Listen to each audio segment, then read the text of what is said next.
Windows virus တွေအရင်ပိတ်ထားပါပြီးရင်ဒီပုံမှာ right click နှိပ်ပြီးတော့ zip ဖြည့်တယ်ပေါ့နော်ဟုတ်ပြီရလာတဲ့ဒီ folder ထဲကနေပြီးတော့ကျွန်တော်တို့ဒီလမ်းကြောင်းလာမယ်လာပြီးတော့ရင်ဆက်ပြီးတော့ဒီ set up ဆိုတာထဲလာမယ်ဒီပုံမှာ right click နှိပ်ပြီးဒီ run as နဲ့ run လိုက်တယ်အနေငယ်စောင်းလိုက်ပါ next ကိုဆက်နှိပ်ပါထပ်ပြီးတော့ကျွန်တော်လောက်တော့တဲ့အတိုင်းလိုက်လောက်ပါဒီနေရာမှာဒီကောင်အမှန်ချစ်ဖွင့်ပေးပါ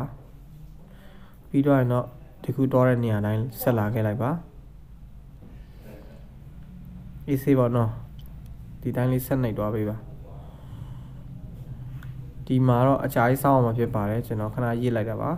ဟုတ်ပြီ finish ဆိုတာလေးဆိုရင်ကျွန်တော်တို့ပြီးတော့ရပါတော့ထပ်ပြီးတော့ပြန်ထွက်လာတယ်အဲ့တော့ဒီပေါ်မှာရှိတဲ့ဒီလမ်းကြောင်းတွေကဒီကို64 bit လား32 bit လားကြည့်ပြီးတော့ရွေးချယ်ပြီးတော့ run as နဲ့ပြန် run လိုက်ပါနော်ခဏစောင်းလိုက်ပါ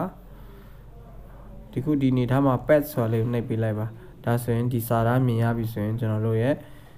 အလုပ်လုပ်ချင်းအောင်မြင်ပြီပေါ့နော်ဒီခု content file ကိုမှန်ပေါ်တင်တာအောင်မြင်တော့ပါပြီ content file နဲ့တွဲမဲ့ VST plugin လေးကို download လုပ်ထားရပေါ့နော်ဒီပေါ်မှာဒီ extract file နဲ့ရွေးချယ်ပြီးတော့ zip ဖြည့်မှာဖြစ်ပါတယ်အဲ့တော့ဒီလမ်းကြောင်းမှာတစ်ခါတည်းကျွန်တော်က local disk ကိုယူပြီးမှဖြစ်လို့သူ့ကို C ရိုက်ပြီးတော့ကျွန်တော် okay ပေးလိုက်တယ်ပေါ့နော်ဒါဆိုရင်တစ်ခါတည်း zip ဖြည့်တဲ့ချိန် disk C ဆိုတဲ့လမ်းကြောင်းမှာရောက်သွားတဲ့အတွက် local disk C မှာရှာကြည့်တဲ့အချိန်မှာတခုလို့တွေ့တယ်ပေါ့နော်ဒါတော့သူ့လမ်းကြောင်းလေးတွေကိုလိုက်ရှိုးထားပါတော့ဟုတ်ပြီလမ်းကြောင်းလေးတွေကိုရှိုးပြီးတော့ဆိုရင်ကျွန်တော်တို့ကပြန်ထွက်လို့ရပါပြီ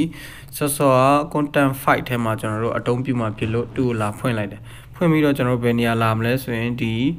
library ဆိုတဲ့ထဲကဒီ add library ထဲကိုကျွန်တော်တွားမှာဖြစ်ပါတယ်ထပ်ပြီးတော့ဆော့ဆော့ disk PC လမ်းကြောင်းတွေကကျွန်တော်တို့ local disk C လမ်းကြောင်းတွေကဆော့ဆော့နေရာကိုလာပြီးတော့ရွေးချယ်ပြီးတော့ okay ပေးလိုက်ရမှာဖြစ်ပါတယ်အနေထားတကယ်ကျွန်တော်မြင်ရမှာမဟုတ်ဘူး okay ပေးလိုက်တယ်ပေါ့နော်ဒီချိန်မှာရောက်လာပြီပေါ့နော်ဒီဟော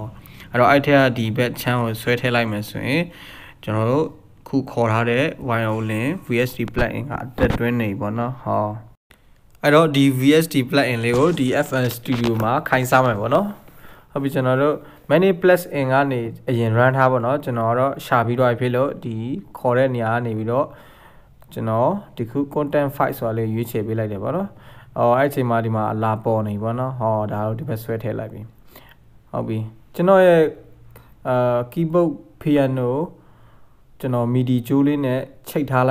ပြီးသားပေါ့နော်အမှကျွန်တော် keyboard ထဲကဟာကိုနှိပ်လိုက်မှဆိုရင်အတန်ကြားမှာဖြစ်ပါတယ်